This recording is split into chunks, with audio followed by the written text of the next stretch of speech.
Imagine being in a packed theatre during the premiere of the next big movie. The lights go down and you find yourself realising that everyone around you is wearing that same mask, but not by the means of some subtle coordinated plan. This is an organised promotional event, and there's people cheering and throwing popcorn, treating the screening as though they're feral fans at a sporting event. It's like the movie is nothing more than an excuse for them to take part in a little madness. The opening sequence of Scream 2 sets the tone almost instantly. The first film played with the rules of the slasher by framing them as something you could tease and break, but here we have a scene that shows what happens when those rules become more of a prevalent foundation. The horror has become less about someone simply committing murders.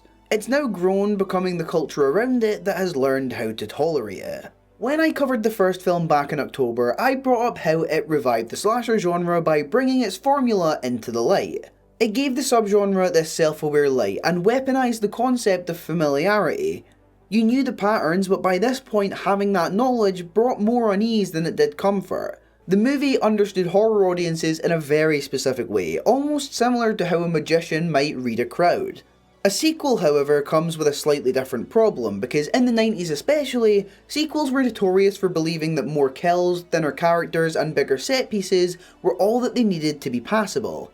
And they were wrong almost every single time, but even the rare exception had this weight of expectation that ultimately ended up bringing a little bit of disappointment to the table. They had to be the first movie again, but also not just the same thing again, which is basically like being told to draw the same picture twice and make the second feel as though it's an evolution of art. The benefit of Scream as a concept is that it knows this trap exists, and instead of trying to dodge it, the sequel turns it into part of the subject matter. It treats the sequelness of it all as a force within the story, a villain that comes with rules of its own. The film presents us with the concept of living in the aftermath of a story that has already been commercialised for entertainment.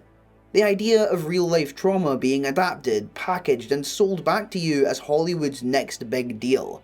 This is a core reason why stab matters, being arguably one of the most important framing devices in this whole series. The film within the film is a mechanism that transforms Woodsboro from a small town riddled with tragedy into a cultural product. The first movie's events have been processed and then they themselves become a movie, and then from that you then have a party, from that party comes the mask, and the mask becomes a cover for someone desperate enough to commit a part 2 in real life. Scream 2 avoids the traditional faults of the sequel because it uses that logic as the engine of its horror. It takes things like repetition, escalation and more components that would typically ruin a sequel and uses them as commentary and a threat. The killer isn't just someone in a Ghostface mask this time around. The killer is also the idea that everything has to come back, bigger and bloodier, because that's what the next installment is supposed to do. In most sequels that you'll see, the first film is something of a memory. It'll be referenced, but we're busy moving on to a whole new plot. One of the smartest things in the foundations of Scream 2 is insisting that this is still the same story. The opening act is such a strong thematic entry point because the crowd in the cinema becomes less like a group of extras and more like the entire point of the scene. We're watching a horror movie about horror movies, but more importantly, we're watching what happens when consuming such violence becomes a social activity. Stab is the framing device that makes this possible. In a less self-aware film, the movie about the events of the first movie gag would probably be some throwaway scene, but here it functions as the engine that is processing that trauma into a marketable product. Woodsboro stops being a town where something awful happened and becomes a brand that people can consume from a distance without the worry of ever feeling the weight for it. There is this subtle undercurrent of cruelty to the film. The world is interacting with a tragedy through a cheap dramatization. Stab does more than merely depict Woodsboro, opting to replace it entirely. The world has digested Ghostface and the mask has become a cultural object, and it's something that you can buy and wear, both ironically and sincerely. Weirdly enough, this is where the movie begins to feel a little prophetic. It understands how violence can become content. A tragedy happens and it's immediately met with an appetite for explanation and a narrative that makes it feel knowable. And knowable is an incredibly important term here because the unknown is terrifying. We all know this, we share that sentiment. Whereas a packaged story with an explanation and comfort is something that you can sit through with a snack. And so, this is then how the sequel machine operates. An event happens and the media gives it a narrative, and from that narrative, the market then gives it a product, and from that product, the audience makes it a ritual, and that ritual becomes nothing more than a way of living. Even outside of the opening, the characters live in an echo of Woodsboro. Sidney can't step into a new environment without her past coming with her. The college setting matters immensely because it's the next natural ecosystem for the story to infect, that being a place where stories can spread faster than the truth. It's full of crowds, cliques, performances and gossip. It's a place where our name can be retrofitted with a whole narrative before lunch hits. The first film enjoys the idea of private spaces being invaded, and I really like the way that Scream 2 expands on that with a lot more interest on the public areas. A lot of crowd work and an exploration in the fear that you could be in a crowd of people screaming for help, but they might just believe you're part of a performance. The existence of Stab rears its head once more because it changes what it means to be a copycat in this universe. Usually, a sequel involves the return of a killer as a franchise continuity, but here it feels like it was prepared for. People now have the template and they know what to expect, and those expectations affect the audience, the previous film's survivors, and the killer too.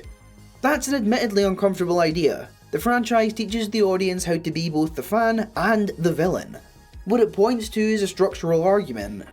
When culture circulates a costume, a script, or a set of moments, it creates a shared language, one that most people can speak harmlessly. But a person in a sprint for power, attention, or even revenge can then weaponize that. That's why the quote-unquote sequel machine can be scary. It's not a case of movies making killers, it's movies making violence legible. They can make it feel like something with a distinct shape, something with clear rules, something you can stage, and staging is another keyword because Scream 2 is obsessed with the idea that people aren't just doing things, they're performing them. Sidney in particular is trapped inside people's performances of her life. People around her are reacting as if she's a character, making her an object of fascination and projection. When your trauma becomes famous, it stops being yours in a public sense. Everyone feels entitled to a version of it, and everyone has an opinion. Everyone has their favourite scenes. And that's where the sequel becomes genuinely cruel in its execution.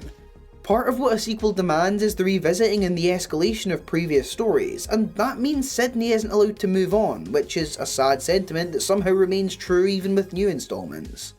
The market needs her pain to be marketable, and the audience still needs her to be part of the show. If the first film's metagame was, these are the rules of slashers, the sequel's game is, these are the rules of turning a real event into a franchise. It's a commentary about the horror genre, yes, but it's also a commentary on the broader culture that treats trauma as content. And Stab is a literal symbol of that, sitting inside the film like a parasite that feeds off the original. This also then reframes the supporting cast, because in Scream, the town feels like a pretty closed system. In Scream 2, however, the people around Sidney feel as though they're being pulled into the story without their consent. And this is due to the portability of the story, and franchises need portability. They need the story to be able to go anywhere and still be recognisable. And Scream 2 turns that into dread because it presents the idea that as long as Ghostface can exist as an idea, then he'll exist anywhere where there's an audience. So when the film places these murders in and around these public spaces, it's not just because they're fun locations, it's because those are places where reality is already half fictional. People are already playing roles, people are already putting on faces. The mask just becomes a continuation of the world's normal behaviour. And the most unsettling part of that is that it implicates. Because we're watching a movie about an audience watching a movie, and we are meant to feel a little superior to that audience. But the film keeps nudging you to a nastier thought. The distance between us and them isn't moral. We're quieter, we're better trained, but at the end of the day, we're still here for the same reason. We bought a ticket to watch Ghostface do what Ghostface does. That's a crucial recontextualization, because Scream 2 isn't just saying sequels can be good, it's saying sequels do something to stories, and stories then do something to people.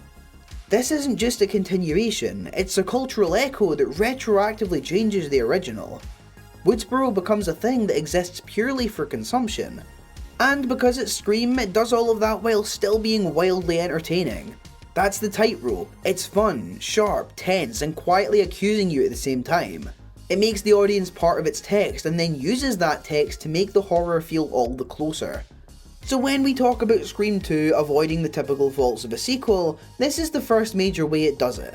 It doesn't pretend repetition and escalation are purely creative choices, it exposes them as cultural demands, and then it stages a story in which those become deadly. And that is exactly why the mask spreading through the crowd acts as a real escalation. The scary part isn't that Ghostface returned, it's that Ghostface got franchised. And once an icon becomes a party trick, it becomes a cover, and the cover is how the sequel ultimately happens. If Scream 2 were only clever, it would stop with the stab scene and that opening crowd. It would do the meta stuff like nodding at the audience and then coast on being in on the joke. But the reason that the film has any staying power in the first place is that it takes its own commentary seriously at the level of craft. It builds suspense in the way that sequels are typically built by feeding expectations and then exploiting them. Enter Randy, the patron saint of I'm right and I'm an annoying little bitch about it too. His sequel rules scene is usually remembered as a fan favourite bit of genre stand-up.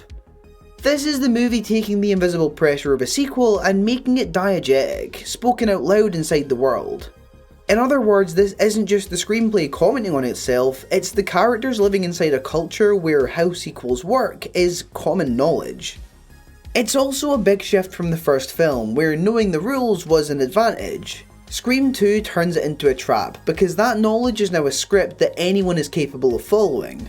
Randy is trying to protect people with this information, but in doing so is broadcasting this checklist for anyone trying to stage the sequel in real life.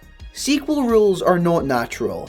Things like the rising body count, the elaborate deaths, and the increasing stakes aren't so much observations about storytelling, they're terms of an unspoken agreement, let's say.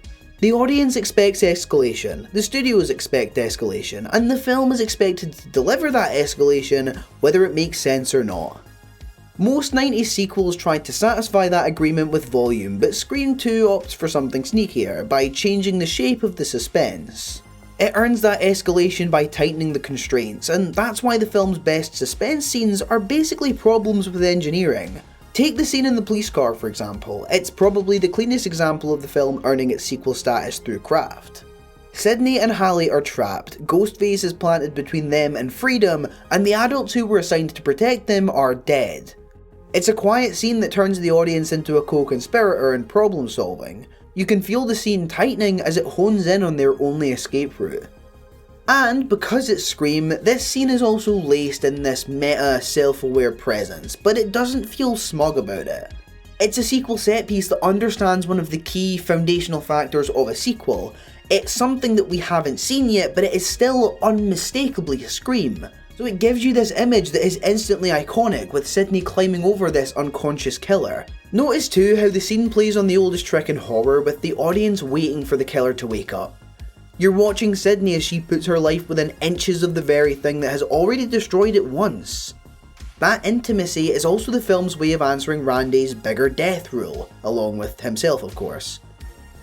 The sequel escalates things by putting these characters into positions where they can't even trust the social areas around them. And this brings us into another major escalation tool in performative spaces. The sound booth sequence is a great example because it's suspenseful in how it messes with the film's central paranoia. You have this character in a booth, isolated and surrounded by technology that should connect him with others and instead makes him more vulnerable. Technically, it's also a very sequel-y kind of scene because it takes a familiar element from the franchise and Ghostface's voice and upgrades how it functions. It becomes a way to control space, to manipulate timing, and to create a false certainty. A slasher villain primarily thrives on isolation. Scream 2 keeps putting danger in places with dozens of people and then showing you the truth. A crowd isn't the safety it's said to be, they're shrouded in ambiguity, they're cover for an attack.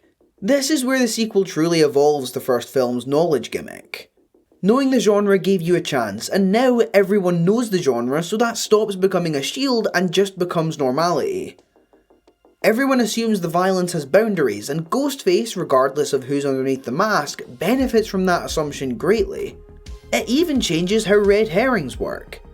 The suspect game in the first film is tight because it's a small town with a smaller circle of potential suspects, but in the second film it's a lot messier because the world is bigger and the franchise needs more moving parts. Scream 2 turns that mess into atmosphere. A campus full of strangers, friends, people with opinions, and motives that you'll never learn. Randy's rules scene sits in the middle of all of that like a burning fuse. The irony is, he is correct in what he says, but this unfortunately makes him a target due to the expectation that the audience has of him to narrate the pattern. So when he tells us that the body count is always bigger, the film responds by using that rising body count as a pressure that pushes characters into making riskier decisions. It makes the expectation of escalation one of the story's engines. The college campus is such a good setting, I could have a whole segment on it on its own. It's an upgrade on things both visually and socially. Gossip becomes just another weapon, as does reputation and public attention. That's arguably the most sequel-y thing this film does. It adds interpretation and commentary, a second layer of story plastered loosely over the first. Even the pacing reflects that. It gives you stretches where the characters are processing their situation through rumours and what people are saying. It's like the movie is consistently alternating between the story as it's lived and the story as it's consumed. Randy's scene is a warning about a world where sequels are a shared language. Once you can predict the movies, you can perform them, and once you can perform the movies, you can exploit the people watching them. So yeah, it does escalate things, but the stuff that matters is structural. The film upgrades the franchise's core fear from someone is hunting you to a whole culture is misreading your reality. There's one thing that sequels never really tend to attempt. They might raise the body count, but they rarely raise the emotional cost. You finish the first movie, cash the check, and show up in the second one with the same personality, just slightly more tired with slightly nicer lighting. Scream 2 can't do that because Sidney can't do that. The entire point of the first film is that she survives a story that is actively trying to turn her into an archetype, the victim, the innocent girl at the centre of the plot. That's why the college setting works as such a compelling angle for this movie.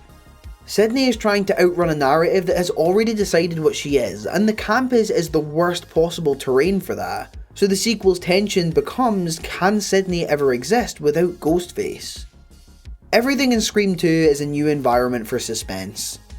A stage is where identity becomes something you can put on and take off. It's where emotion becomes something you can repeat until it feels right. Sidney is literally surrounded by people pretending, while she does her best trying not to pretend anymore. The cruel irony is that she's in a play because she wants to be a part of a new story, all while the world still has her cast in another. Sidney can't have an awkward conversation without feeling like it's a scene. So when she comes across as guarded, brittle, or exhausted, it's a showcase of how it really feels to become a story. Every time she tries to be normal, she's met with the reality dragging her back into her narrative arc. In other words, the sequel isn't reopening a wound for her because that wound was never granted the time to heal in the first place. And this is where the supporting cast does some lifting, because the film does a tremendous job at keeping all of these returning characters feeling true to themselves, rather than feeling like cheap caricatures of who they were previously. Gail is the easiest example of this because she represented ambition and greed in the first film. She still has that, but here the sequel forces her to live in the consequences of its framing when it's happening again, with Sidney right in front of her. In a weird way, she's a personification of the impulses of Scream. The film complicates her character rather than doing a conventional redemption story. Dewey functions as the film's sincerity. It would have been incredibly easy for the film to turn him into a joke or a hardened action figure after the events of the first one, but this doesn't really commit either way. He grows but stays the same. He's gentle and earnest, still well out of his depth in a way that makes him feel immensely human instead of grossly incompetent. That steadiness is really important because it allows Sidney to continue to have at least one person who isn't treating everything like it's a performance. On top of pressure within character arcs, there's also pressure in the film's public discourse. There's this underlying theme of debating innocence versus guilt, and there's a whole angle of cultural panic, the idea that the murders are somehow the fault of the media, or horror, or audiences, or just plain old bad influences. Scream 2 shows you how the blame the movies argument itself becomes part of the machine. A clean moral has some kind of comfort. If you can pin violence on one thing, you can fix it by banning something or condemning something or pointing at something. That discourse becomes another mask, and that mask becomes something that the killers can use as cover, Which brings us on to the reveal, because I feel like when you're discussing Scream movies, to not touch on the reveal at the end of the film is probably a criminal act. When looking at the film, the ending is structurally inevitable, because if the movie's thesis is that the sequel is a machine that demands escalation and reinterpretation, then the killer's motives have to embody that machine. One motive is escalation as ideology. If the first film got attention, then the second film needs more attention. If the first film is a story, the sequel has to be a headline. It can't just replicate the violence, it has to systematically outperform it. The other motive is revisionism. Billy's mother. The sequel reaches backwards and reclaims the original. You knew what the first film was about? Actually, I'm a component left over from that, and now you're gonna have to slot me in to make it make sense. That's what franchises do when they begin to eat themselves. They make the original feel incomplete so that the new chapter can feel essential. They retroactively change the emotional weight of the first film so the second can feel a little like Destiny. Scream 2 turns that industrial habit into personal vendetta. You don't get to move on because the story says you haven't paid enough yet. Put those motives together and you get the most sequel-shaped villainy imaginable. There's someone who wants the sequel because they want attention, and someone who wants the sequel because they want ownership. Sidney's growth across the sequel is learning that the rules of a slasher film are now her social gravity. They're the expectations placed on her by others so that she can be the same girl again and the story can still fit. And yet she refuses. She stops treating the narrative like something she's trapped within and begins to approach it as something she could interrupt. This is an incredibly big deal for the final girl archetype. The classic survives because she's cautious, morally coded as pure, and the last one standing when the killer falls. Sidney survives because she now sees the genre as a force that can be exploited and resisted. She recognises that the sequel is trying to draft her into a structure and chooses to break that structure at the exact moment it expects her to fall in line.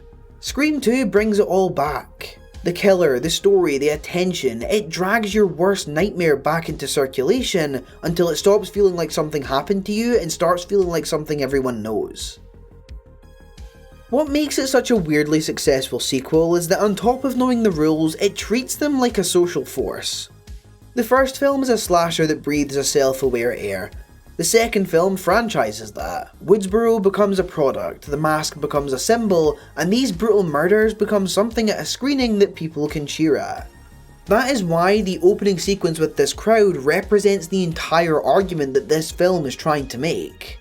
The sequel is happening because of the culture around the first film. The events become easy to wear, easy to repeat, and easy to misunderstand.